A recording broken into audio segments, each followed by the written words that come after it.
Bom, muito boa tarde a todas e todos. Eu sou Bruna Cruz, sou museóloga, coordeno o Museu 1, o Museu das Comunicações e Humanidades.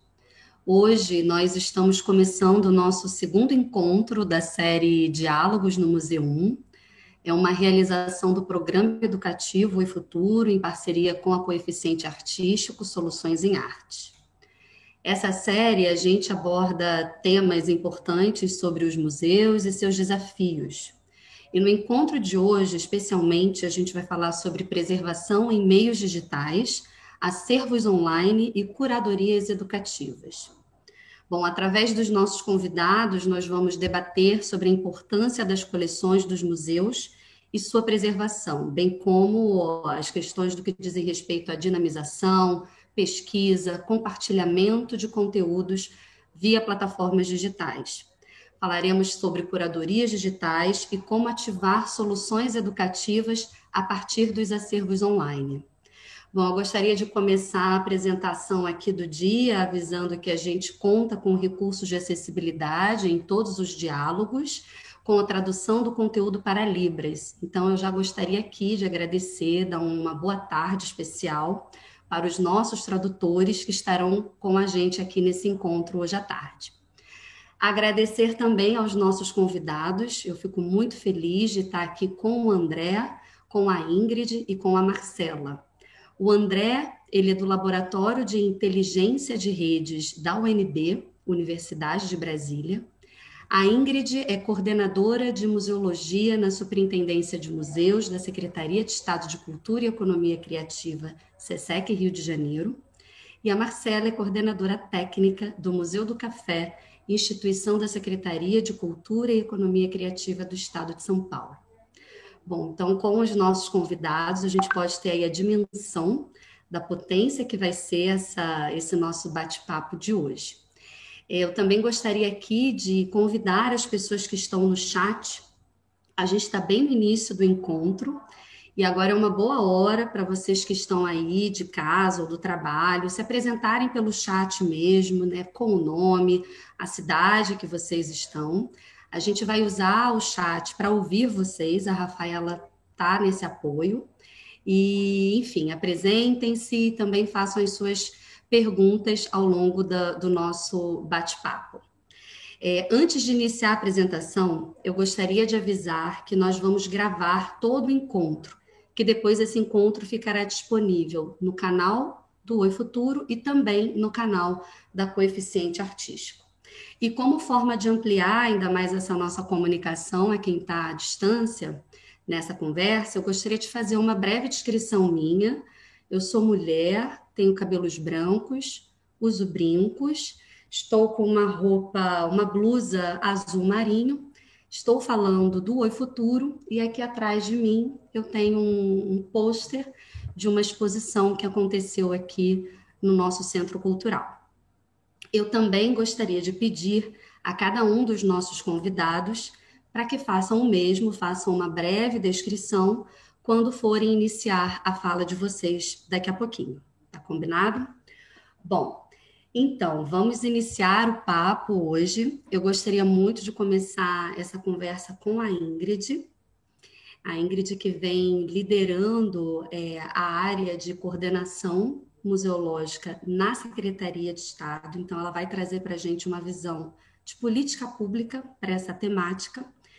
E, Ingrid, a partir da sua experiência na coordenação de museologia, em atuação e estruturação de políticas públicas para a área de museus, especialmente no campo da preservação, queria que você falasse um pouco para a gente o que tem sido pensado e desenvolvido dentro da estrutura da Superintendência de Museus, projetos e ações que envolvam compartilhamento de acervos no digital e a sua interface de pesquisa e educação. Então, Ingrid, te convido agora.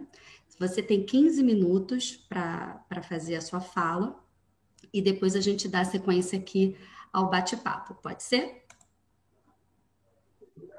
Olá, gente, boa tarde a todos. Espero, em primeiro lugar, agradecer o convite E minha breve descrição também, eu sou uma mulher branca, uso óculos, cabelo castanho, médio, estou usando uma blusa amarelo ocre, ao fundo, não sei se dá para ver muito, mas é o fundo da Biblioteca Parque, onde a Secretaria de Estado de Cultura está localizada. O áudio está com algum problema ou tá legal? Tudo bem? Então, agradecendo Está por... ótimo. Está ótimo. Então, começando pela questão de ações de política pública, eu gostaria de compartilhar, são mais as questões das experiências que a superintendência adquiriu a partir das assessorias e oficinas que são prestadas a partir do programa que é do Sistema Estadual de Museus, né, do Rio de Janeiro. E aí, por longa data, né, tem muito a programa, as oficinas ou assessorias, que neste ano passado a gente continuou prestando assessorias mesmo online, né, que foi a forma que a gente encontrou de ainda ter esse apoio prestado, e também compartilhar um pouco das parcerias que a gente desenvolve em relação aos trabalhos e projetos que temos conhecimento. Aí, dessa forma, assim, como política pública, a gente consegue identificar os pontos que podemos apoiar, incentivar, difundir ideias, quais são os projetos e ações que vão servir de base até para os profissionais, né, da área e outras instituições. Então, a gente tem essa logística de ter muita escuta, muita troca, que é importante para compartilhar as experiências, né, às vezes até o que não dá certo, o que dá certo, porque são experiências importantes na área. Então, seja para museus de grande porte ou para museus pequenos, né? Ou até iniciativas de preservação de memória. Muitas vezes a gente se depara com as questões de poucos recursos, né? Recursos humanos, poucos recursos financeiros ou tecnológicos. Né? Essa escuta é a questão essencial das nossas ações. E aí, dessas questões, eu queria destacar, né, desse apanhado que eu fiz em relação ao tema, primeiro, destacar sempre, que eu gosto de destacar na área da documentação museológica, que é sempre bom que a instituição prepare ou se esforce em fazer um inventário mínimo do seu acervo, das suas coleções. Esse inventário que eu falo mínimo é a questão por pelo menos alguns campos básicos, se nortear, para ter a noção do acervo que você possui, da coleção. E a gente sugere, mesmo que às vezes eu me deparo que o local não tem acesso a recurso tecnológico, um sistema, ele possa fazer uma planilha de campos, né, que já baseado na normativa, a resolução normativa número 2 do IBRAM, de 2014, e dessa forma ele consegue fazer pelo menos um inventário mínimo. E isso auxilia na catalogação, na digitalização e na posterior difusão, né, do acervo. E outra questão importante é que, independente do tamanho do acervo, que aí também isso é um fator que a gente vê que às vezes aflige muito os profissionais ou, né, que estão trabalhando, né, e querem fazer projetos, é sempre importante traçar uma estratégia, planejar, traçar um plano mesmo do que você vai fazer daquele ano, naquele semestre, naquele mês. Né? Ocorreu a pandemia, são questões de planejamento e sempre adaptações mesmo. Porque para não ter essa frustração de não conseguir dar conta de tudo. E também depende muito do objetivo que você vai precisar trazer essa catalogação de início. Então, se o objetivo principal é a difusão logo de imediato, né, tem um caráter de buscar na coleção as questões do que vai ser utilizado, ou se é uma questão só de gestão mesmo, de inventário, de segurança. É uma questão que eu sempre abordo e lembro todo mundo. E um outro ponto importante também é que preservar, né, a questão da preservação também, principalmente na área digital, é também manter os seus arquivos organizados, né, os seus arquivos digitais organizados, fazer os backups, ver assim, backup não só ter um HD, ter um espaço na nuvem, ou um servidor, e aí dos dados e de imagens. E isso mantendo também organizado, porque não adianta você ter aquele monte de arquivo e que ninguém consegue achar nada. Às vezes você tem um trabalho de um fotógrafo que disponibiliza para a instituição, que foi feito, ou algum pesquisador que fez uma digitalização, já ajuda a instituição. E aí você tem que ter essa dinâmica de tratar e guardar esses arquivos com o cuidado para ter essa preservação, né? Isso também é importante porque, lembrando que, como a gente vive um avanço tecnológico muito rápido, né, sempre isso é uma coisa que eu já refleti muito e acho que muitos profissionais devem passar. Assim, você tem um sistema hoje, você tem um sistema no passado, você pode ter outro sistema no futuro, você pode ter outros sistemas ou plataformas ou rede social que você quer fazer parte, você vai migrar conteúdo.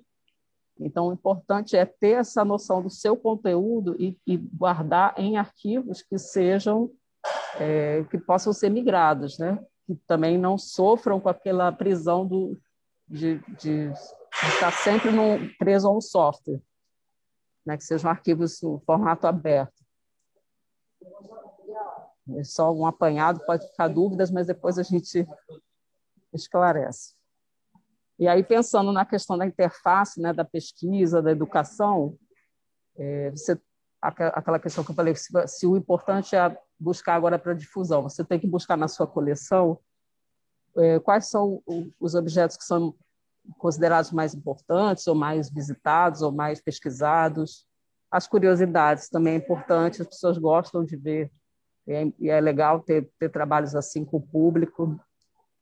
Né? O que está em domínio público também é um fator que você também pode abordar bastante. Estando em domínio público, a autoria se identificando com aquele acervo, a autoria já está em domínio público, você pode reutilizá-lo de forma mais simples, sem muita burocracia na questão do direito autoral, né? Então, é muito importante ter essa dimensão, pelo menos ter a noção do que você tem no seu acervo nestes aspectos.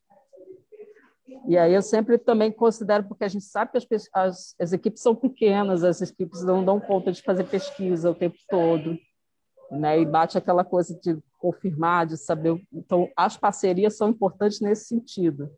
E a gente sempre lembra, porque nós temos boas universidades, bastante universidades, centros de pesquisa que podem colaborar com isso. Né? Ou entidades como que eu vou postar um exemplo, que é da Wikipédia, né? Que eles trabalham com projetos em parceria ou com universidades ou com colaboradores e voluntários que podem colaborar com essa questão da pesquisa que fica aberta no site da Wikipédia. Depois a gente vai colocar os links para vocês conhecerem mais. Tem o projeto GLAM, que ele trabalha justamente com galerias, bibliotecas, arquivos e museus. É uma parte da Wikipédia direcionada para isso. No Brasil, nós temos o grupo Wikipédia que trabalha com isso. São todos voluntários, mas é possível você montar um grupo de pesquisa a partir desse modelo. O Museu Paulista conseguiu fazer essa abordagem. E aí vocês vão ver no link. Estou seguindo meu roteirinho para não perder, são muitas questões. Outra coisa que a Wikipédia faz bem também é uma maratona de edição, que eles voltam para várias áreas, mas para museus também eles fizeram, já com o IBRAM, e a gente apoiou uma também que foi com a secretaria, que é justamente para formar colaboradores, instruir, né, dar uma espécie de oficina, que aí esses colaboradores vão contribuir com informações sobre o museu, sobre o acervo, sobre a coleção. Então, é uma forma também de você ter uma fonte de pesquisa associada. Tem concursos, enfim, a Wikipédia é um bom exemplo de como você pode procurar um auxílio fora do museu. Outra coisa que eu queria destacar bastante é que tem coleções de diferentes museus e acervos, claro, que falam sobre o mesmo assunto. Então, juntar um assunto de vários museus, né, que seja pertinente, como o carnaval, o samba, acervo sobre culto afro-brasileiros, sobre patrimônio material, que seja você juntar museus, instituições que falem desse mesmo assunto, é uma forma também da gente conseguir tratar o problema da pesquisa, né? Você ter mais um potencial para ação educativa do que cada um fazer um trabalho isolado. Talvez isso alcance um potencial muito maior, né, na área, que é o trabalho em rede. E aí também não poderia deixar de destacar, né, o projeto de rede web de museus do Estado do Rio de Janeiro, que foi um projeto que foi iniciado aqui no Estado, na FUNARJ, em 2008. Ele evoluiu dos museus da FUNARJ para 2014, abrir essa rede para outros museus também, museus do território do Rio de Janeiro. E justamente para construir uma política estadual colaborativa, eles utilizam o SISGAM, que é o Sistema de Gerenciamento de Acervos Museológicos, como uma principal ferramenta e de documentação e gestão de acervo, e isso contribuiu muito para que houvesse essa troca, alguns projetos em parceria entre museus, né, essa junção da pesquisa, da educação e da documentação também entre vários museus, né? Hoje, a gente tem 35 instituições nessa rede, né? E o mais importante é essa questão da troca mesmo de conhecimento, do fazer, de como você cataloga certo tipo de acervo. Essa troca é bem importante também.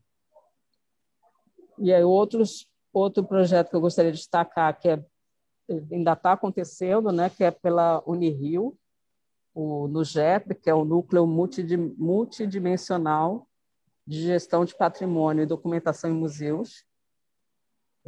Eles estão fazendo um mapeamento sobre objetos e coleções de cultura popular que estão que estão sobre a tutela de museus localizados no Rio de Janeiro. E a nossa parceria nos permitiu fazer um mapeamento através do próprio Sistema Estadual de Museus, e eles conseguiram levantar, checar as informações. Ainda está numa fase inicial, na primeira fase, mas são projetos importantes que têm ligação com a universidade, né? Então, sempre procurar e juntar as pesquisas mútuas, né? Facilita muito o trabalho de todo mundo. A Wikipédia que já foi citada.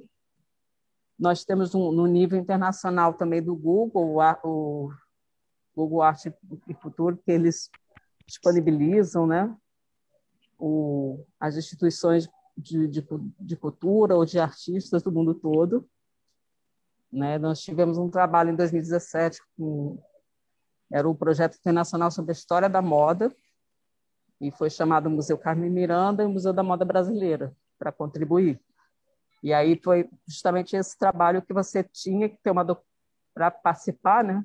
O que facilitou participar, na verdade, é você ter uma documentação organizada que fez com que a gente conseguisse recuperar os acervos e digitalizá-los novamente ou não, mas subir as fichas, as informações, para poder participar dessas exposições virtuais. Então, quando você tem um acervo organizado, você consegue, nesse sentido, ou parte, né, participar de uma forma mais fácil, mais fluida, né? Começa do zero. E o outro projeto que eu gosto muito de citar, que é a Europeana. Esse a gente não fez ainda nenhuma parceria, não tenho muita vontade de entrar em contato, até para conhecer mais, porque é uma plataforma que vale a pena conhecer, porque justamente as instituições têm seus sistemas, né, da Europa, no caso, bibliotecas, arquivos, museus, e eles conseguem migrar os dados para essa plataforma, e essa plataforma ela consegue reunir para aplicativos, para jogos, disponibiliza para pesquisa. O reuso do acervo é muito criativo no formato que eles utilizam, disponibilizam. E o Tanakan, que o André vai falar mais, aí eu só vou mencionar. E aí, por fim, eu queria só, assim, aí refletindo nessa questão que a gente passa mesmo das dificuldades de recursos, né? Não só os museus de fazerem ações conjuntas, mas também entre si, né? As instituições, mas para a gente também sair um pouco da nossa área, não tanto da nossa área, mas também fazer parcerias com outros entes públicos, né? Outros entes também privados, mas que sejam da área do turismo, da área da educação, pensar o museu como um polo mesmo, que ele vai difundir aquela informação no território e ele vai ser um receptor para aquelas escolas próximas, né? Às vezes e realmente o que a gente sofre que é muito conteúdo, né, na rede, tem muitos projetos legais, né, mas nem todo mundo fica sabendo, a sociedade às vezes não fica sabendo, né, do alcance, justamente porque é difícil realmente você conseguir fazer com que todo mundo participe, chegue a informação a todo mundo, né? Então, esse excesso de informação faz refletir que justamente a gente tem que ter ações mais pontuais em relação à parte da difusão, né, do educativo, para trazer mais próximo a terceira idade, pensar na dificuldade da mobilidade das pessoas, né? Então, só queria colocar isso para refletir e reforçar que o nosso canal também de consultoria e assessoria técnica continua aberto. Depois a gente vai disponibilizar também o contato do e-mail, que vai ficar no chat, porque para quem quiser trocar, pode ser uma troca de ideias, isso ajuda muito a refletir na tomada de decisão ou na implantação de um projeto. Então, a gente pode estar aberto à conversa. Não sei se eu passei. Maravilha, Ingrid. Não sei se passei dos 15, ou eu estou nos 15, eu não sei. Mas Tá aí fica tempo para a gente conversar mais também. isso. Não, está super dentro do tempo esperado. Quero agradecer muito a sua contribuição. A gente conseguiu aqui acompanhar na sua fala a potência dessa rede de troca, né? Do quanto que a rede possibilita, potencializa trocas de informações e aprendizagens coletivas. Eu acho que é isso que você trouxe. Em cada exemplo, alguns exemplos vivenciados, desenvolvidos, implementados, outros como referenciais, enfim. Me chamou muita atenção você ter falado das instituições terem um inventário mínimo, e aí você diz a planilha de campos para auxiliar no tratamento informacional do acervo.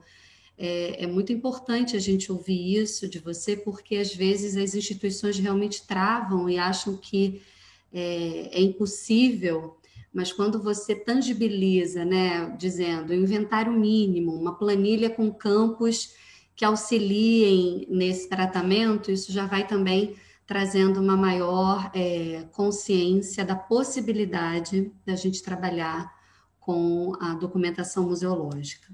Você também falou aqui do objetivo, né, desse trabalho, né, o objetivo da catalogação, que podem ser vários, né? Sendo a difusão, que é muito a proposição aqui desse encontro, eu vi também na sua fala o quanto que isso auxilia na preservação, né? A catalogação em si, ela já é o passo inicial da preservação. E quando ela está com o objetivo para a difusão, aumenta ainda mais essa carga de preservação, de conservação desse acervo. E também a noção do conhecimento, né, do quanto que isso faz com que a gente mergulhe nas coleções e tenha um conhecimento mais profundo sobre a temática, e também com essa preocupação entre ter isso organizado para futuras migrações, né? Migrações para outros sistemas. Eu acho que você também faz uma contribuição muito boa nesse momento de fala, né? Desperta em cada uma das instituições, né? Ou representantes das instituições que estão aqui nos ouvindo, ou pesquisadores, ou teóricos, ou profissionais que estão ali trabalhando diretamente com isso, dessa importância, né? Da gente ter uma base e que esse conteúdo permita futuras migrações, para que a gente não fique refém de nenhum software, né? Então, você traz isso e você finaliza com a documentação museológica participativa, com vários exemplos aqui que você deu, que para mim é realmente a temática central do século XXI, né? E como que os museus também em conexão, e eu e a Marcela aqui, né, a gente já vem experimentando, né, alguns modelos assim, de colocar as nossas coleções como iscas para conectar as nossas equipes e as nossas atuações, as nossas instituições. Eu acho que você está também aí trazendo um olhar de fomentar esse trabalho em rede. Então, eu queria te agradecer muito pela sua participação, contribuiu demais aqui para o debate. Bom, em 2020, bem no período da pandemia, em março aproximadamente, a gente começou dentro do Museu a estruturar um pensamento de disponibilização do nosso acervo. E a gente trabalhou bastante para isso, e a gente conseguiu entregar, em junho de 2020, a gente disponibilizou de maneira digital grande parte do nosso acervo. É um acervo que hoje ele é composto por mais de 130 mil itens e que agora a gente consegue colocar esse acervo disponível para as pessoas. Nesse novo ambiente, o público ele pode acessar os objetos, ele pode ter acesso aos documentos. O acervo documental é o maior volume do acervo Museum, como fotos, por exemplo. A gente tem uma predominância de fotos na nossa coleção, mas a gente também passa por equipamentos de comunicação, telecomunicações. Esse ambiente digital, a gente também consegue percorrer ali trilhas, né? Trilhas de assuntos, trilhas curatoriais, trilhas que durante um período a gente chamou de editorias digitais com temáticas sobre cidade, pessoas e objetos, enfim. O fato é que a gente conseguiu colocar abertamente ao público boa parte da nossa coleção. E eu queria chamar o André. O André foi uma pessoa que nos apoiou muito nesse momento. E, enfim, e aí, André, agora é com você.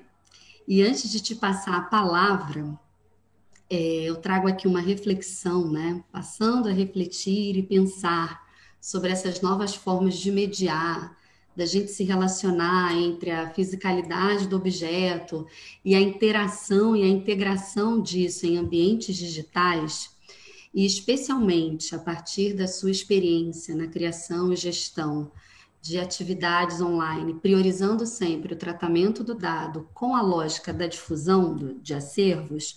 Como você avalia essa interface educativa e informativa para a questão da preservação digital? André, você também tem 15 minutos para fazer a sua fala e já te agradeço aqui a participação. Podemos começar? Sim. Bom, queria primeiro agradecer, né, o convite de vocês para estar aqui hoje. Acho que é uma alegria poder participar desse evento. Bom, eu sou homem, eu tenho bem menos cabelo do que eu gostaria, tenho bastante barba e estou com uma camisa bem difícil de descrever a aparência dela, assim, mas ela tem um monte de... A pior camisa para descrever a aparência eu acho que é essa, né, toda colorida e cheia de desenhos. Bom, antes de responder essa pergunta, acho que eu gostaria de falar um pouquinho dessa caminhada que tem sido esse trabalho com os acervos até hoje, para daí, no final, falar um pouquinho do trabalho com o Museu 1 e finalizar respondendo, né, a pergunta. Eu estou nessa caminhada de trabalho com acervos digitais desde 2016. Eu sou biólogo de formação, e antes disso eu já trabalho há um tempo com cultura digital, desde organização de eventos online, criação de redes sociais, um monte de ações ligadas a esse universo digital. E aí, quando surgiu esse convite de trabalhar com acervos digitais, mais especificamente com o Tainacan, né, que é um software que a gente vem desenvolvendo lá na Universidade de Brasília, no Laboratório de Inteligência de Redes, e aí sendo, né, esse software é viabilizado por uma série de parceiros, que eu vou comentar depois, eu aceitei o convite porque eu entendi que eu traria para esse trabalho, não necessariamente a minha bagagem de biólogo, mas essa bagagem da cultura digital. Mas, ao mesmo tempo, era um tanto quanto assustador. Eu tinha um pouco assim aquela sensação de será que vai dar certo? Né? Eu vou chegar aqui numa área nova, eu vou lidar com profissionais, museólogos, profissionais que têm um conhecimento grande de documentação, e eu estou ainda relacionar naquela época, né? Em relação à documentação, eu estava caminhando, mas eu estava entendendo que ali era uma junção e um encontro, e que a gente tinha uma série de metodologias e conhecimentos que poderiam acelerar em muito, né, o trabalho dos profissionais dos museus. Então, a gente começou essa toada lá em 2016. Hoje, em 2021, a gente já colocou no ar, eu coordeno uma equipe que é responsável aí pelo suporte ao uso do software e principalmente o tratamento de dados, e a gente já colocou no ar 44 acervos e já tratou ou está tratando 372 mil itens. Então, nessa experiência, hoje, a gente consegue, com uma certa facilidade, pegar um acervo digital, avaliar isso, ver quais são as dificuldades, o que tem que ser feito para poder fazer aí a difusão desse acervo.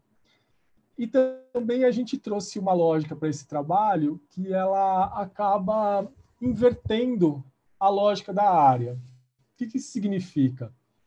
Nosso foco no trabalho é pensar aí a difusão, né, a extroversão do acervo. Então, eu até gosto de brincar que a gente trabalha com o bonde da difusão. Então, o foco é pensar na difusão. Mas o que isso muda na lógica?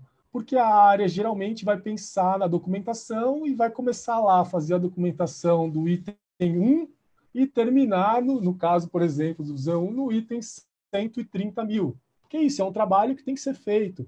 Você recebe esse material, esses itens, e você inicia todo um processo de documentação, tem que ter um começo, um meio e um fim.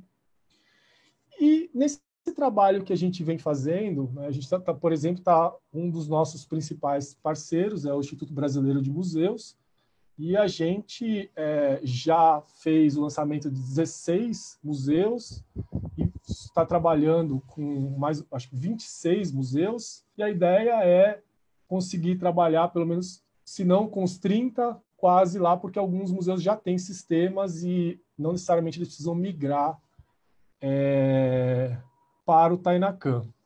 Então, nesse processo de trabalho que a gente vem fazendo com o software Tainacan no dia a dia ali, se a gente deixar o museu nesse trabalho de documentação, de ter que primeiro estar tudo redondinho, depois as fotos têm que estar perfeitas, provavelmente esse conteúdo nunca será publicado.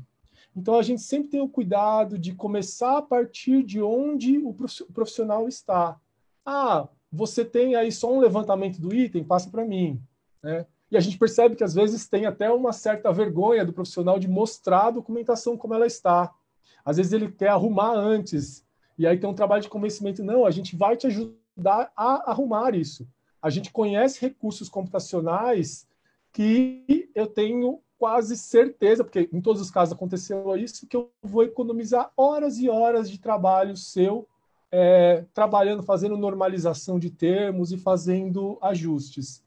Então, quando a gente começou, quando os profissionais passaram essa primeira resistência, né, são algumas resistências, né? Primeiro, assim, chega um biólogo para trabalhar com isso. A segunda peraí, eu já vi já esses projetos, vai ser o terceiro tentativa de implementar um sistema aqui que eu sei que não vai dar certo. A gente começa a trazer essa metodologia diferente, que é um cuidado, é um tratamento e uma migração carinhosa de dados. Eu não vou simplesmente pegar os seus dados e jogar num outro sistema, que é o que muitos técnicos acabam fazendo. Não, como, por exemplo, no caso do Museu 1. Quando eu pego a base de dados, eu começo a olhar para ela e ver o que eu poderia melhorar. Então, eu vou dar um exemplo. A gente tinha lá um campo aberto, que era um campo para origem do objeto. E na documentação original estava misturado país, é um campo aberto, não tinha o vocabulário controlado. País, estado, tinha cidade, tinha bairro. E se eu quiser recuperar todos os itens da França? E se eu quiser recuperar todos os itens do Rio de Janeiro?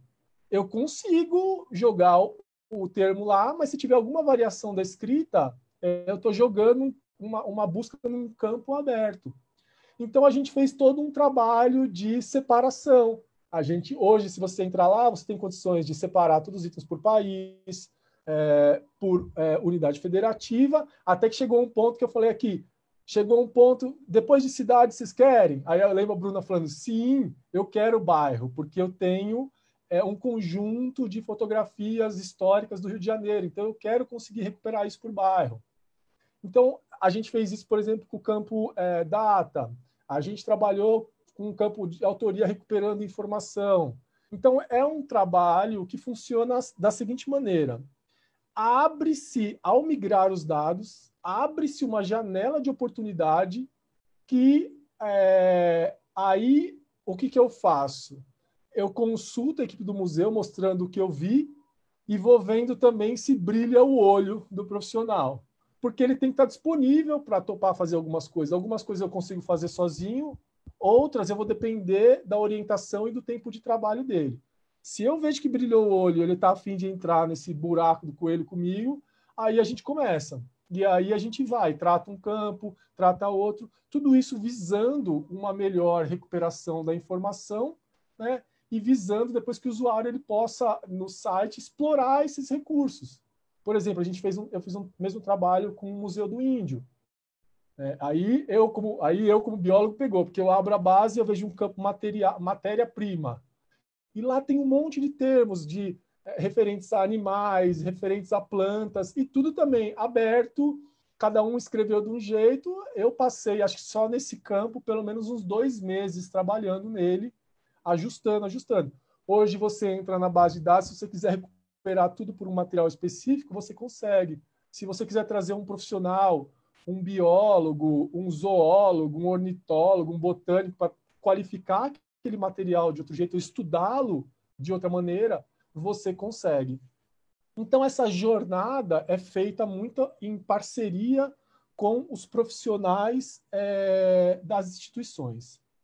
Uma outra coisa que a gente percebe que é uma coisa muito importante de se atentar nesses processos é a questão da tecnologia, seja em relação aos profissionais que estão te auxiliando, né, os desenvolvedores, ou até mesmo do software. É muito comum as instituições elas acabarem ficando reféns de um determinado software e isso impedindo ou atrapalhando o trabalho dela. Então, no nosso trabalho com o Tainacan, eu sempre falo para a equipe, eu falo, gente, a gente tem que sempre lembrar que a gente não pode ficar refém do software, principalmente porque nós somos responsáveis em desenvolvê-lo. Então, a gente tem que tentar ter a experiência do usuário, a gente tem que chegar e preencher um item para ver se aquilo ali está facilitando ou está dificultando o trabalho do profissional que vai estar ali no dia a dia preenchendo aquelas peças.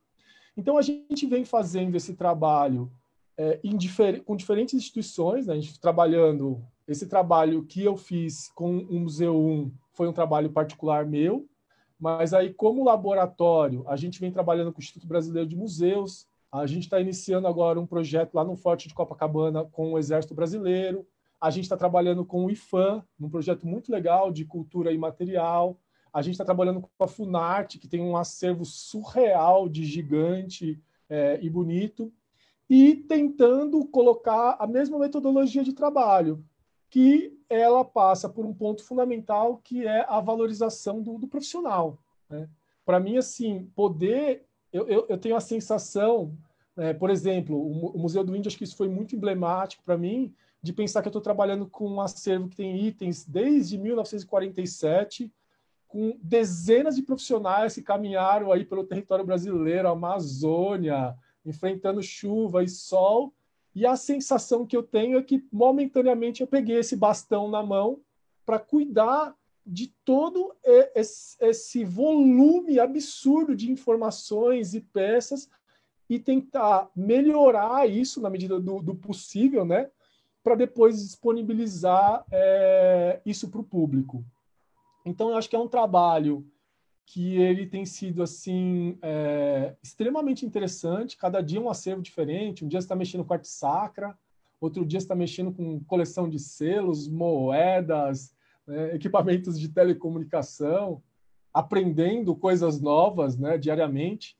Eu lembro que logo que eu cheguei, eu vou confessar isso, porque eu ri sozinho depois. Eu cheguei e vi assim um item no Museu Histórico Nacional, canapé.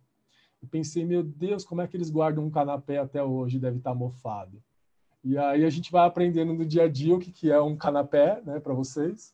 Então, isso assim é constante, esse aprendizado. Então, a gente foi percebendo que, ao trazer esse conhecimento desses sistemas, né, desses softwares que podem, com alguns cliques, economizar horas e horas, e ao fazer essa parceria, quando o profissional percebe isso, ele começa a valorizar, e aí a parte que eu não sei, pouco importa, porque ele me ajuda, né? Ele me orienta na parte que eu não sei, na parte de documentação, qual modelo você quer usar, como é que você quer fazer, e eu, do meu lado, também, por ter um olhar de uma outra área, acabo questionando coisas que não necessariamente são óbvias, né? Mas eu estou pensando e vou aprendendo também. Então, esse encontro ele tem sido extremamente rico. Hoje a gente está trabalhando aí, a gente está praticamente todas as universidades que têm cursos de museologia no país já estão usando o Tainacan. Boa parte delas já estão ensinando o uso do Tainacan no dia a dia, e a gente tem feito esse trabalho, tem aprendido com esses profissionais no dia a dia a ir qualificando essa base de dados e trazendo e jogando isso para o online. A partir do momento que isso cai no online, que isso começa a entrar nessa camada de difusão, várias coisas acabam acontecendo, né? Então, você tira aquele seu acervo, que tem desde o aspecto de poder divulgar esse acervo, e o público ter acesso, e o pesquisador ter acesso, né? Seja um pesquisador, ou seja um usuário mesmo só curioso, ele poder aprender e visitar esse acervo. E lembrando que muitas vezes ele está visitando, não é no museu, ele está visitando só o que está exposto. Então, nesse acervo online, ele tem a condição de visitar a reserva técnica, né? Se a instituição se dispor a colocar isso online. Então, é um trabalho muito rico para poder divulgar o acervo do museu, para poder disponibilizar isso para pesquisa, mas também acaba sendo tem um lado educativo que envolve também os profissionais da instituição. Eles acabam vendo esse acervo de uma outra forma. Quando esse acervo está tratado, começam desde a aparecer curiosidades, por exemplo, no Museu Histórico Nacional, depois de a gente tratar todos os dados, a pergunta é: qual é o item que você mais tem no museu? Você sabe?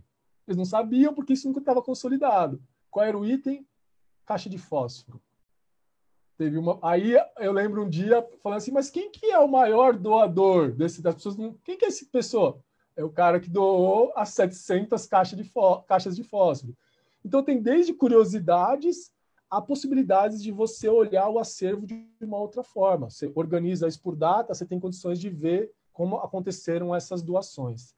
Então, eu avalio que esse processo de poder fazer essa difusão é extremamente rico para todo mundo, para os usuários, para os profissionais.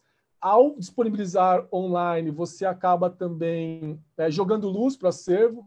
Então, às vezes, não é incomum aparecer recurso para melhorar as fotografias, aparecer recursos para melhorar o tratamento dos dados, aparecer recursos para digitalizar documentos. Então, esse processo tem sido extremamente rico em vários aspectos. Isso tem gerado, nós temos também um grupo de pesquisa, isso tem gerado uma série de artigos científicos, eu vou mandar os 2 links para vocês. E é isso, tem sido uma jornada bem interessante poder trabalhar com esses acervos até aqui. Bom, André, obrigada pela contribuição. É sempre uma alegria e um aprendizado ouvir você e todo esse seu pensamento, né, com respeito ao tratamento do acervo, da informação do acervo.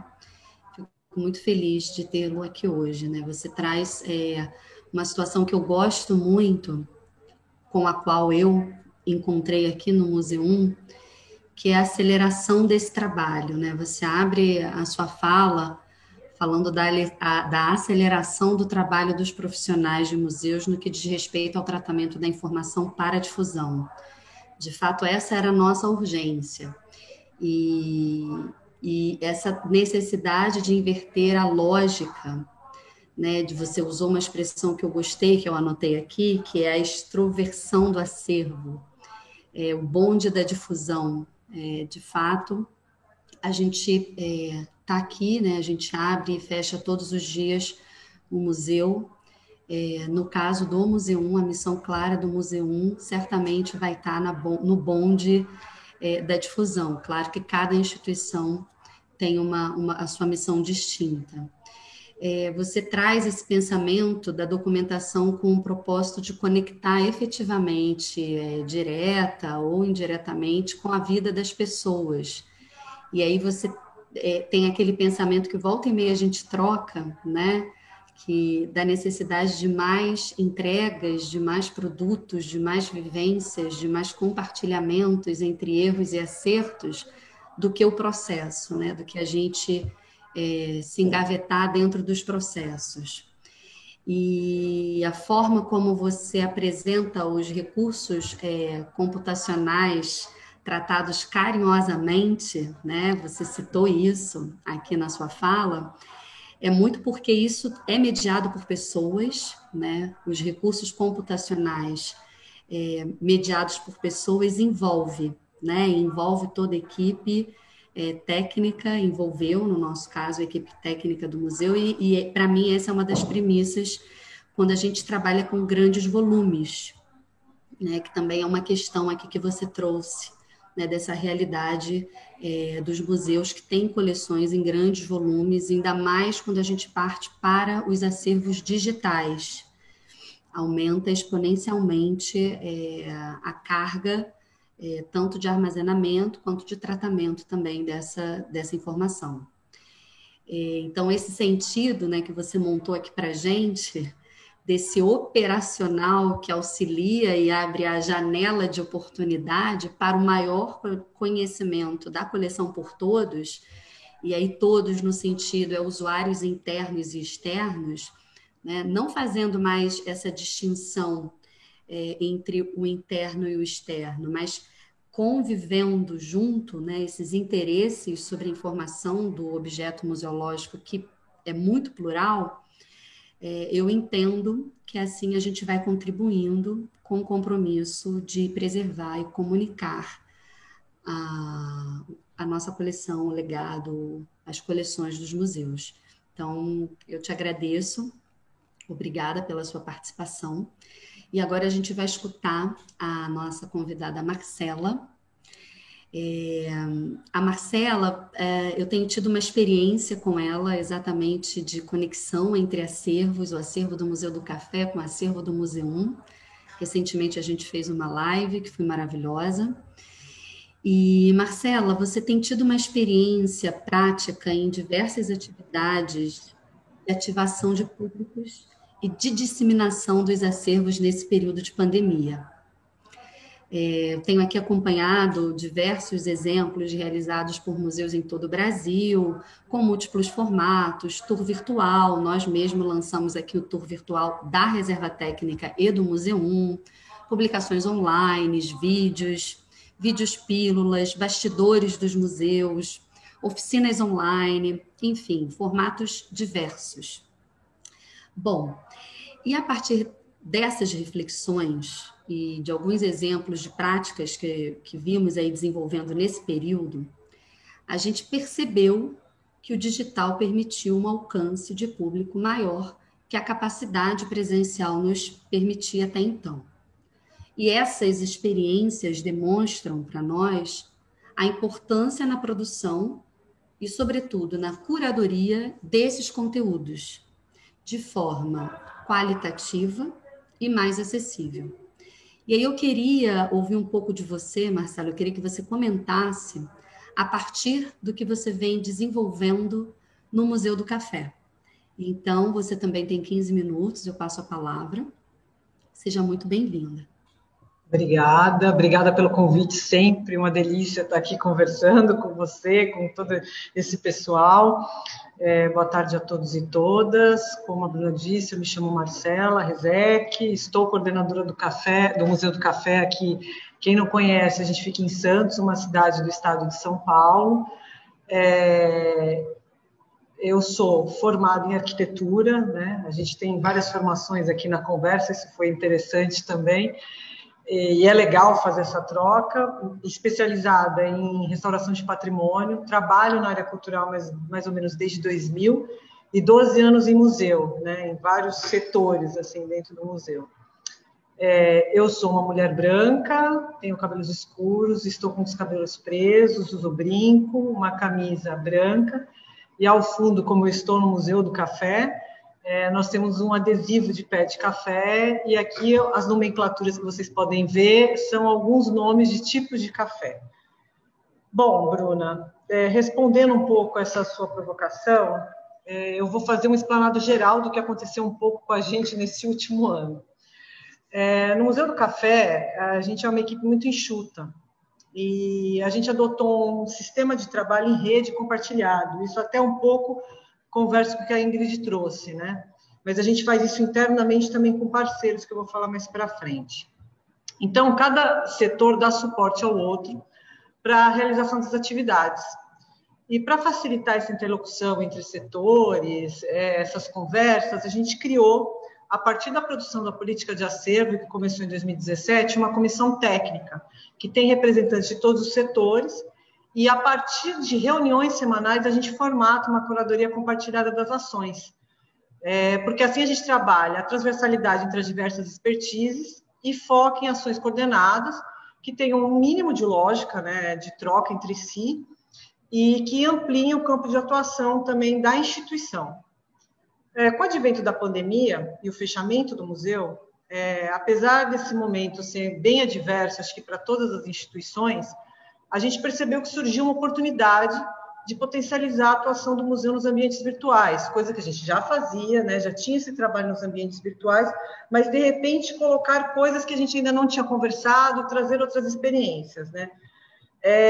E o nosso banco de dados, o André trouxe a questão do Tainacan e você em relação ao banco de dados do Museu 1, que é um banco de dados que é consulta aberta. No caso do banco de dados do acervo museológico do Museu do Café, a gente não tem ele aberto ao público, ele é aberto entre as instituições, como a Ingrid trouxe, da Secretaria de Cultura e Economia Criativa do Estado de São Paulo, mas não ao público. E nesse momento realmente não tinha como a gente fazer essa abertura. Então a gente tinha que criar outra estratégia. E aí o que a gente pensou? Intensificar a ampliação das ações virtuais e abrindo duas frentes. Uma de extroversão das coleções e conteúdos produzidos, e outra de proposição de atividades de formação e participativas do público. Claro, deixando bem claro que a gente tinha que contar com as parcerias que nós já tínhamos, né, que já tínhamos construído, e pensar em novas parcerias, para poder realizar algumas atividades. Aqui, eu peço que vocês tenham um pouquinho de paciência, tá, gente, que eu vou colocar os links de acordo com a minha fala, que eu acho mais fácil. Aqui tem um ensaio inicial nesse link que eu estou colocando, da gente trazer o acervo museológico dentro do site do museu, mas era um acervo, como o André disse, era um acervo que já está em exposição, então, de certa forma, era mais fácil a gente discorrer, tinham fotos boas, viu, André? Tinham estrutura até para a gente conseguir montar. Então, esse foi um dos primeiros ensaios, que foi antes até da questão da pandemia. Mas, retornando um pouco a 2019, nas definições dessas ações, a gente não pensou só na proposição compartilhada, que era uma questão que já vinha sendo construída. A gente começou a considerar o processo de escuta, que a gente já tinha realizado anteriormente, é um processo que veio desde 2007, junto com o público visitante do museu, e as impressões que o setor educativo, que tem esse contato direto com o público, podia nos trazer, dentro da sua expertise no processo pedagógico junto ao visitante. E partindo dessa perspectiva pedagógica, nós conseguimos construir uma cartela de atividades que envolveram vários nichos do ambiente virtual.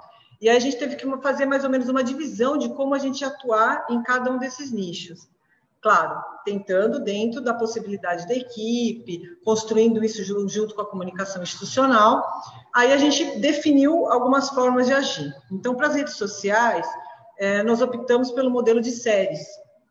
Algumas com tempo de duração mais longo, que traziam as coleções do próprio museu, que é uma série chamada Acervo em Rede, e que a gente continua até hoje. Outras com coleções de outras instituições que tivessem transversalidade com o tema café, então, por exemplo, dicas do MC. Também trouxemos projetos de pesquisa que tínhamos realizado, que ficavam muito internos, trabalhos internos, então, como você falou, trabalho de bastidores, né, conservação e dicas, inclusive, de conservação de acervos, que veio por dentro do CPPR, e também apresentar formas de atendimento do museu, trazendo como o processo educativo acontece aqui dentro, através dos programas e projetos e ações do setor educativo, dentro da série Por Dentro do Educativo. Ao mesmo tempo, a gente teve séries de start mais rápido, como, por exemplo, Epidemias em Santos, que a gente lançou logo que começou a situação do Covid. E a gente queria explicar um pouco para as pessoas que não era uma situação que a cidade de Santos, por exemplo, tinha vivido pela primeira vez. Muita gente não tinha nem conhecimento, e teve um retorno bom nessa série. E o setor e a arquitetura do café, em Santos, também trazendo um pouco de um projeto de mapeamento que a gente já tinha realizado, mas não tinha externado ainda. E aí o que a gente percebeu no levantamento, junto com a comunicação institucional, que a devolutiva do público nessas ações foi muito boa. A gente teve muitas curtidas, comentários e bastante compartilhamento, que isso também deu para a gente medir, óbvio. Não dá para você medir exatamente como você atingiu esse público, mas pelo menos você veio que teve participação. Eu coloquei alguns links dessas séries aqui, que são das nossas redes sociais, para o pessoal poder acompanhar. Ainda, com a impossibilidade da realização de exposições presenciais, nós pensamos nas exposições virtuais, que já eram um processo que já existia dentro do museu, mas, claro, de uma forma mais devagar, digamos assim, e tivemos que intensificar esse processo, né? E passamos a utilizar mais a plataforma do Google Arts and Culture, que a própria Ingrid trouxe, né? E que foi exclusivamente criada para apresentar esses conteúdos de instituições culturais para o mundo todo, e é uma plataforma aberta, qualquer um pode acessar e ver. E isso potencializou muito o alcance dessas exposições, que muitas eram exposições que a gente tinha feito como exposições temporárias, e aí a gente pôde levar para público de outras regiões, ou de outros estados, ou até de outros países que não conseguem vir ao museu, visitar essas exposições, inclusive exposições e parcerias com museus de fora do país, né, usando acervo desses museus, trabalhando junto com nossos projetos de pesquisa. Também na frente de formações, né, a gente começou a realizar vários webinários e lives, e aí apanhamos muito, né, porque é um processo, como a Bia disse, a gente tem que sair um pouquinho a Ingrid disse, a gente tem que sair um pouquinho da caixa e começar a criar novas formas de trabalhar, né, e esses webinários e lives contribuíram não só para o processo pedagógico e de formação das pessoas que participaram, mas também abriu redes de conversa com outras instituições, esses canais, né, e ressaltou algumas conexões que a gente podia ter. Então, criamos uma rede de troca de experiência e de relações entre acervos e temáticas, como aconteceu conosco mesmo, né, de criar essa relação entre o Museu 1 e a nossa coleção de telecomunicações, como trazer isso para o museu, coisa que a gente já tinha iniciado há bastante tempo. A gente começou essa relação com outras instituições também que trabalhassem a temática café dentro do seu próprio acervo, né? Aí eu trago aqui um exemplo de uma dessas formações, que foi o Conexões, o Futuro dos Acervos, e aí essas relações acabaram desdobrando em ações futuras, que a gente ainda agora, no ano de 2021, vamos realizar. Também a gente já tinha, mas potencializou para as pessoas conhecerem materiais de pesquisa dentro do site do museu. Então, no caso, o acervo iconográfico, o guia de acervo arquivístico, o banco de dados do acervo bibliográfico. Também coloco aqui para vocês um pouco os links, né, para quem quiser conhecer. E uma coisa que a gente não tinha feito até então, que era trazer os frutos de pesquisa, como pesquisa principalmente de história oral, com transcrições e áudios de entrevistas de história oral e artigos, começar a externar isso, não ficar só dentro do ambiente físico do trabalho interno do museu, né? Então, a gente conseguiu levar isso, trabalhamos principalmente com o site do museu e com o canal de YouTube, que a gente achou mais fácil, né? Claro que a gente vai mapeando e tateando o que dá mais certo com o público, e aí conseguimos levar todo esse material para o ambiente virtual. Sem a possibilidade das ações educativas presenciais, o setor educativo foi obrigado a começar a desenhar um modelo de atendimento virtual para diversos públicos-alvo, em tempo real.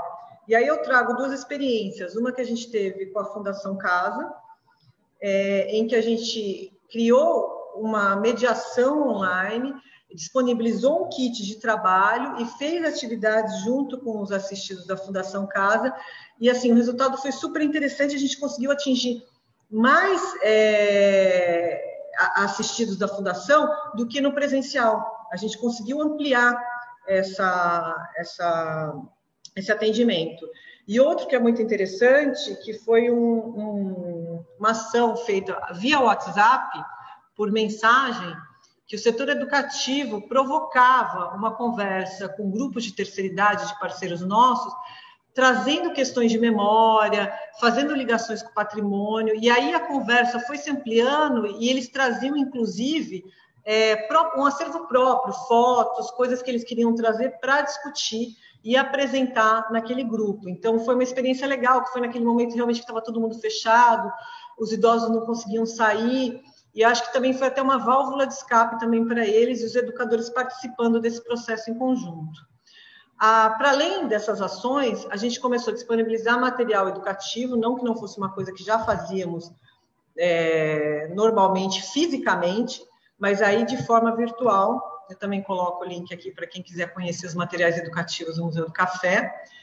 E visitas mediadas virtuais, que em trabalho, junto com a pesquisa e com a comunicação museológica, o setor educativo desenvolveu essas visitas, que as pessoas podem acessar através do Google Arts, fazer uma visita virtual mesmo pelo acervo do museu ou pelo acervo de terceiros, com a mediação de educador através do áudio, né, dessa percepção do educativo.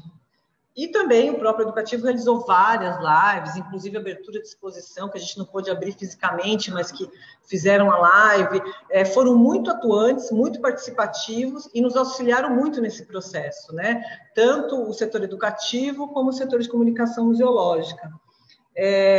Também não posso deixar de citar a atuação do nosso Centro de Preparo de Café, que é uma área que nós temos aqui no museu, que formam pessoas para o trabalho de barismo. Foi uma atuação importante, com dicas de preparo, sobre qualidade de café. A nossa comunicação museológica também trouxe vídeos sobre especialistas do setor cafeeiro, né, ou de produção, ou de consumo, cursos virtuais, takeover com instituições convidadas ligadas a café e lives curtas sobre preparo. Então, assim, fazendo uma conclusão de tudo isso, dessas atividades, toda essa atuação que a gente teve no ano passado, e até para formatar, né, para esse ano, a gente percebe que mesmo com o museu reaberto, as atividades, óbvio, presenciais são imprescindíveis para manter esses laços com os públicos. A gente não pode simplesmente deixar o museu fechado, porque aí não tem razão de ser. Mas que a atuação virtual é importante para a ampliação, né, dessa participação extramuros das instituições, que também é uma forma da gente prospectar a possibilidade de atingir não público, que eram os não públicos que a gente começou a descobrir nas redes sociais, criar novas formas de conexão também com esses públicos, né? Mas é um desafio, desenhar essas ações para atingir os públicos do meio virtual e de forma a provocar uma participação social efetiva, e fazer com que o museu realmente desempenhe seu papel social, eu acho que é o grande desafio para a gente desse momento para frente. E realmente o que vale é um pouco que da fala da Ingrid, do André. A gente tem que trabalhar com parceria, a gente tem que externar realmente as ações do museu, como o André disse, que aí você melhora a foto, você corre atrás, você consegue arrumar recursos que você tira de dentro da caixinha e expande, né? Então, eu acho que esse é um processo assim, forte mesmo, que a gente tem que ter, são as parcerias e externar realmente a difusão, como você e o André trouxeram. E respondendo à pergunta do André, aqui a gente sabe qual é o objeto que a gente tem em maior quantidade assim, no museu. São latas de prova, 1000 latas de prova a gente tem aqui no museu, que é uma questão. A nossa museóloga não consegue nem olhar para tanta lata, viu? Mas obrigada, gente, pela participação. Marcela, eu agradeço demais a sua contribuição. É sempre uma alegria também te ouvir a forma como você, apaixonada e envolvida com o Museu do Café. Realmente o Museu do Café é um museu apaixonante. Você fala de desafio, né? E esse desafio é a gente estar diante dele e agir. E acho que o Museu do Café traz para a gente essa lição, né? Você tem essa experiência do agir, né? De um desafio posto. Eu atribuo muito essa capacidade que vocês tiveram de se reinventar para o digital, mesmo já tendo uma forte atuação dentro do digital, primeiro porque vocês operam numa lógica de uma rede compartilhada entre setores, então são setores que conversam entre si de forma fluida, com a curadoria participativa, né? E usando também ferramentas, né? Vocês optaram por usar ferramentas já conhecidas, né? O modelo de visitação online em tempo real ou até offline, com áudio gravado, isso tem uma característica de inovação para essa presença do museu expandida, né? Para essa presença do museu fora dos seus muros, no momento em que a gente realmente precisou atuar cada vez mais fora dos nossos muros, que é admirável ouvi-la, né?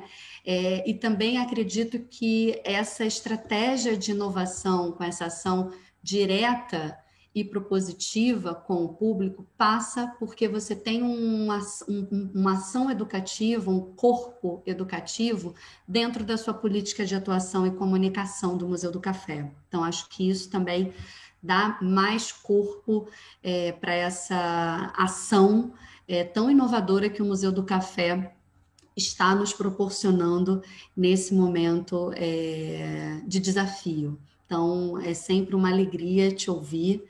Agradeço demais a sua contribuição aqui. Bom, acho que a Rafaela tem um recado para nos passar. Olá, boa tarde a todos os participantes e convidados. Uma destaque com vocês. Vou me apresentar, sou Rafaela Zanetti. Eu atuo, sou responsável pela programação do Educativo e Futuro. Estou aqui hoje como host, organizando esse encontro, com a mediação da parceira Bruna Cruz e com a participação desses convidados aqui, com suas falas e contribuições super especiais. Eu só que estavam se apresentando, alguns fizeram um alô, a Aline, a Preta Aline também, elas não disseram de onde são, se quiserem colocar de onde são aqui também para que eu possa ler. A Gianete Zanella, que é coordenadora do Rio Grande, no Rio Grande do Sul, e a Raíssa Cavalcante, que é da Universidade de Goiás, é estudante. Então, temos pessoas aqui de vários locais, várias cidades, que é importante a gente entender essa diversidade, também de realidade de atuação no campo da preservação, enfim. Então, queria deixar só esse alô para todos e vou retornar aqui com a Bruna, abrindo para algumas perguntas. Eu aqui pedi, né, no chat que todos pudessem enviar suas questões. Ainda a gente não recebeu, então agora é a hora de vocês encaminharem uma pergunta. Mas se não tiver nenhuma pergunta, eu vou deixar uma aí no chat que eu tenho aqui para os participantes, tá bom? Bruna, Combinado. retornando para você. Maravilha. Obrigada aí pelos informes, Rafa. E obrigada também à participação das pessoas que estão no chat. Façam as suas perguntas. A gente ainda tem agora alguns minutinhos finais. Então, é muito bom quando o chat participa e a gente pode trocar mais, né? Ampliar mais o nosso debate aqui. Rafaela, você falou que tinha uma pergunta e que você colocaria no chat, né? Tá ótimo. Bom, então, vamos só aguardar aqui a pergunta da Rafaela.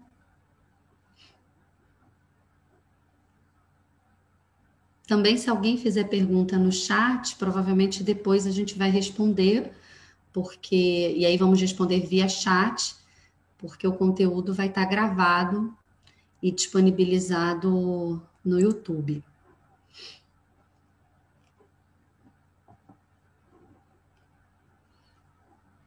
Bom, então, enquanto a Rafa está redigindo, cadê ela? Eu já ia fazer uma pergunta, mas ela já...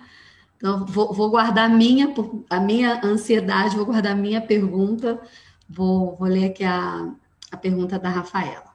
Como esses ambientes digitais e essas novas plataformas de programação estão sendo pensadas nos aspectos da acessibilidade, no sentido de navegabilidade e comunicação da informação, preservação no lugar de programação? É uma pergunta ótima. A questão da acessibilidade é fundamental e obrigada, Rafaela, por essa pergunta.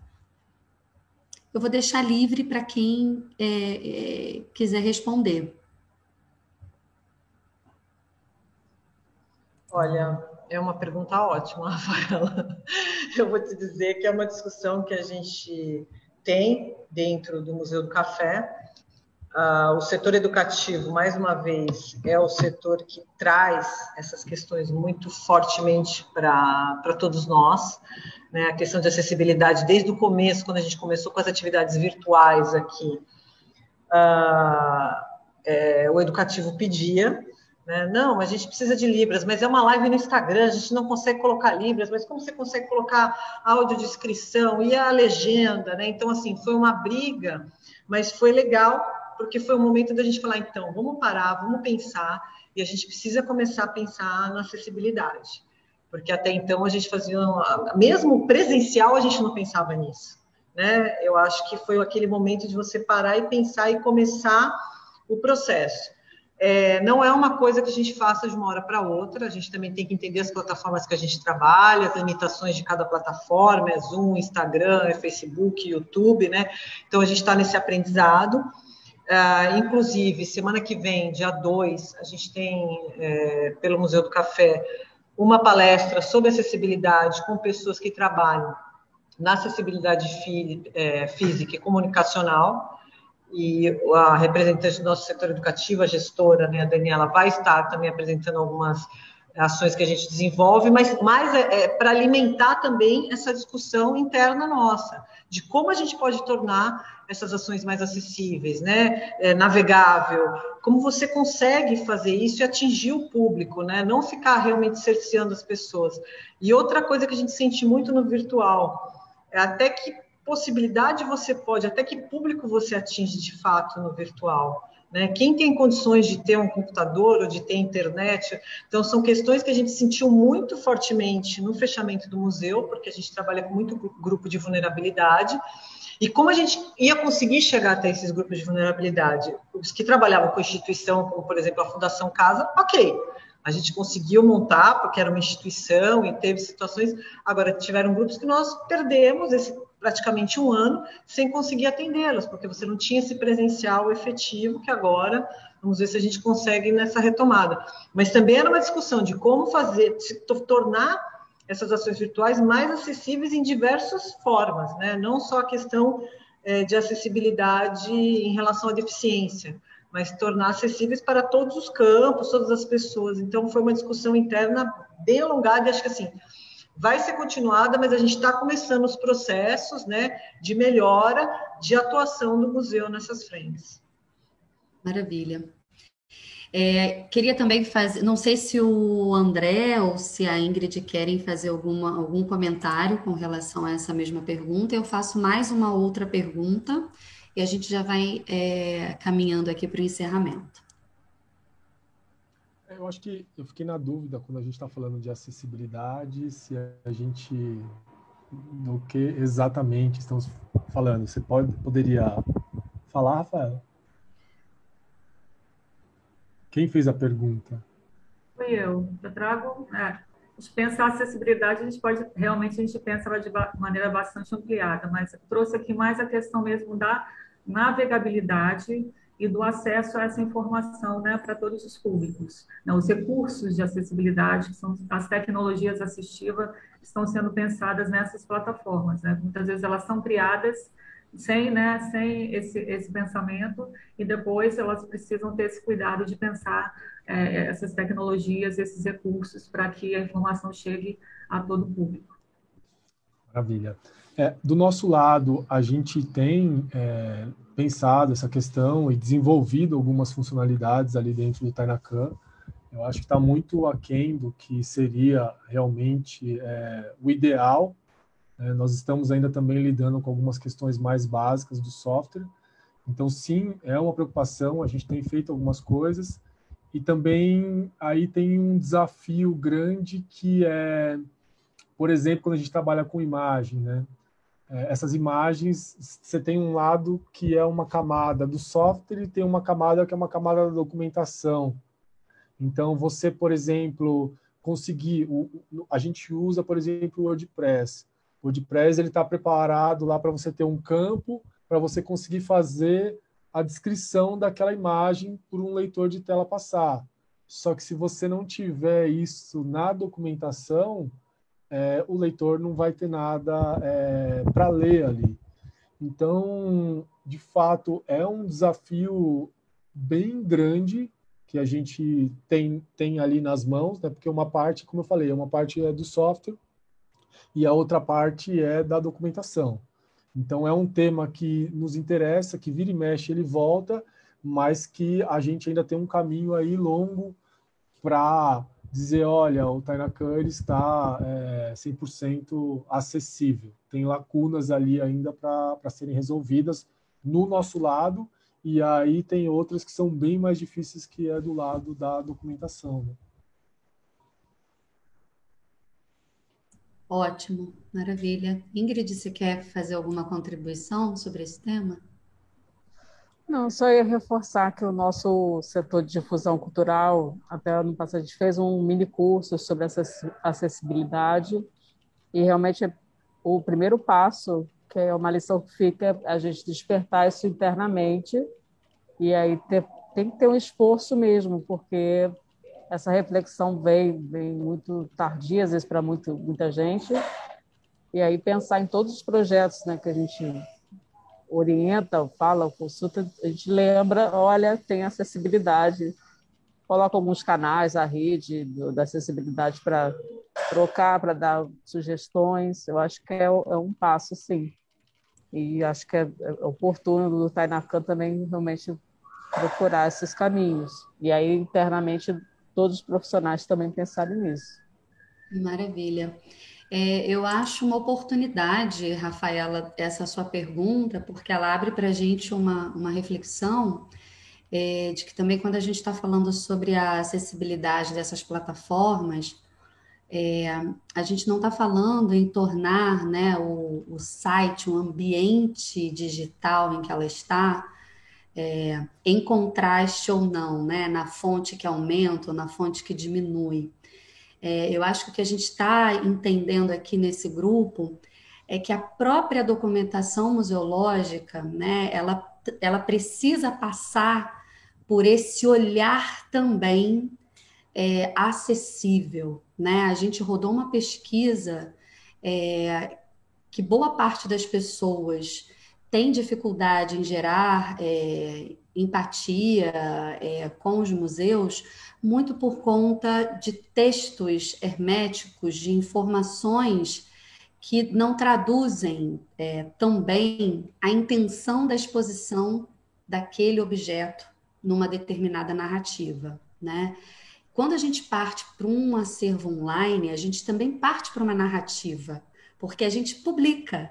Tem coisas que a gente publica e tem coisas que a gente não publica. Só esse ato já é um ato que tem uma arbitrariedade, que já tem uma intenção. Então, quando a gente pensa nos campos, existem os campos que precisam suprir a gestão museológica e que também precisa lidar com perfis profissionais diversos, né? Pessoa cega, pessoa surda, pessoa com baixa visão, dentro das estruturas dos museus, tratando dos acervos. Eu acredito que a partir daí, dessa participação representativa maior, a gente consegue sim melhorar a nossa catalogação, o nosso trabalho de identificação, e com isso, automaticamente, a ferramenta ela faz uma leitura. A gente tem um exemplo aqui, não é uma plataforma digital, mas não está no acervo online, que são as legendas. Essas legendas elas são lidas por um leitor automático. Portanto, a qualidade do texto que é construído para que o leitor automático faça com que aquela informação se torne uma informação relevante, de interesse, de ampliação de repertório para quem está ouvindo, é fundamental. Então, como tecnologia, a tecnologia sempre vai dizer para a gente que ela tem os recursos e ela vai exigir de nós uma habilidade textual, uma habilidade de traduzir em texto a mensagem, o conteúdo que a gente quer divulgar. Então, mais uma vez, passa por nós sempre. Eu gosto da tecnologia porque ela depende da gente. Então, e aí, mais uma vez, é o atitudinal. Eu acho que o que a Ingrid trouxe é o atitudinal, né? Somos nós, profissionais de cultura, memória, arte, imbuídos do atitudinal, né? Consciente dessa atuação. Bom, gente, eu sinceramente, assim, o tempo já está estourado, tá? Então, eu já fiz muitas perguntas, a Rafaela agora complementou com essa da acessibilidade, a minha ia caminhar um pouco por isso, então, com isso eu já vou aqui finalizando esse debate incrível. Quero dizer que foi maravilhoso tê-los aqui com a gente, hoje no segundo encontro da série Diálogos no Museu 1, uma série que nasceu no ano de 2020, nós realizamos 7 diálogos, e agora a gente segue também no ano de 2021 com novos diálogos, novos formatos, novas proposições.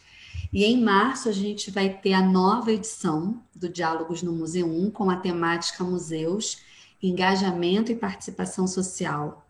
Então acompanhem nas nossas redes sociais para saber a nossa programação, se inscrevam em nossas atividades. Bom, quero agradecer imensamente as pessoas que se inscreveram, que participaram aqui do nosso chat, que se apresentaram. É importante a participação de vocês para nós. Então, meu muito obrigada, faz toda a diferença para o nosso encontro. Queria agradecer o André Benedito, a Ingrid Fiorante, a Marcela Rezec, pela disponibilidade, pela troca que vocês promoveram hoje. Também meu muito obrigada aqui a minha parceira, Rafaela Zanetti, ela é gestora cultural da Coeficiente Artístico e toca aqui comigo, é responsável pelas atividades do Programa Educativo do Oi Futuro. Bom, para finalizar, a gente sempre traz uma reflexão ampliada desse debate, e no debate de hoje foi possível a gente perceber a importância do tema da preservação. A gente sabe que a realidade de acesso à cultura, educação e internet no Brasil são distintas, e isso se reflete também bem no momento, nessa necessidade de atuação remota dos museus e das instituições culturais foram todas atingidas nesse momento. E com o prolongamento da quarentena, sobretudo, a atuação dos museus no digital se transformou em uma alternativa mais que necessária para manter presença viva na memória dos frequentadores desses espaços e também na ampliação de novos públicos, buscando assim a criação coletiva e de intersaberes. Então foi isso que eu presenciei aqui hoje na fala de cada um de vocês. Bom, eu também coloquei aqui disponível no nosso chat os links do acervo online, o tour no Museu e também o tour na Reserva Técnica. Bom, temos um convite para quem assistiu de casa, se gostou do encontro, espero que sim. A gente vai divulgar nos nossos canais do Oi Futuro o YouTube, com o conteúdo do nosso papo de hoje disponibilizado. Então, passem adiante. Aqui, minha mensagem para os convidados e também as pessoas do chat, passem o conteúdo adiante, compartilhem esse conteúdo.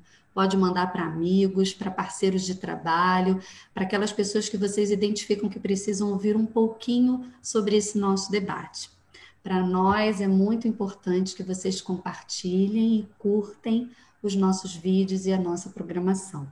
Então, aqui meu muito obrigada, e eu também gostaria agora que cada um, a Marcelo, o André e a Ingrid, também fizessem a sua despedida. Muito obrigada, gente.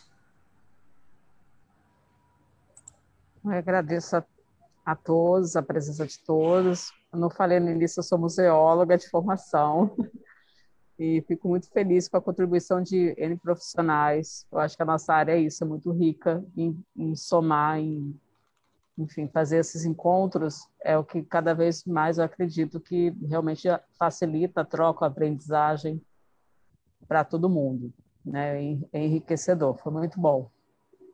Então, fico à disposição. Obrigada. Bom, gente, desculpe. Bom, a gente também queria agradecer, né, a oportunidade hoje. A gente ficou um pouco com a sensação de que tem muito para falar e 15 minutos não dá tempo. Espero que tenha feito sentido e também me coloco à disposição aí para caso alguém tenha alguma dúvida e queira, né, tirar. Vou enviar o e-mail. E agradeço a Bruna e a Rafaela aí tanto pelo convite quanto pela condução das atividades. Vou mandar meu e-mail aqui no chat, tá bom? Bom, queria agradecer a todos os participantes por estarem aqui nesse momento conosco, né? Agradecer o pessoal da organização. Estou sempre disposta, o museu todo, toda a equipe, a participar de ações em conjunto com o Museu 1 e a Oi Futuro. Eu acho que são parcerias que a gente tem que consolidar e manter mesmo. E realmente, como a gente tem dito, parcerias é o que faz as instituições sobreviverem, né? E agora mais do que nunca, a gente se juntar e realmente mostrar o potencial da área das instituições culturais, né, nesses momentos de crise. Então, obrigada, gente, e seguimos aí. Quem quiser entrar em contato, pode entrar em contato através do site do Museu do Café, meu e-mail está lá, o e-mail de toda a equipe praticamente, então é só conversar, usar realmente o site e as redes sociais também, tá bom? Muito obrigada.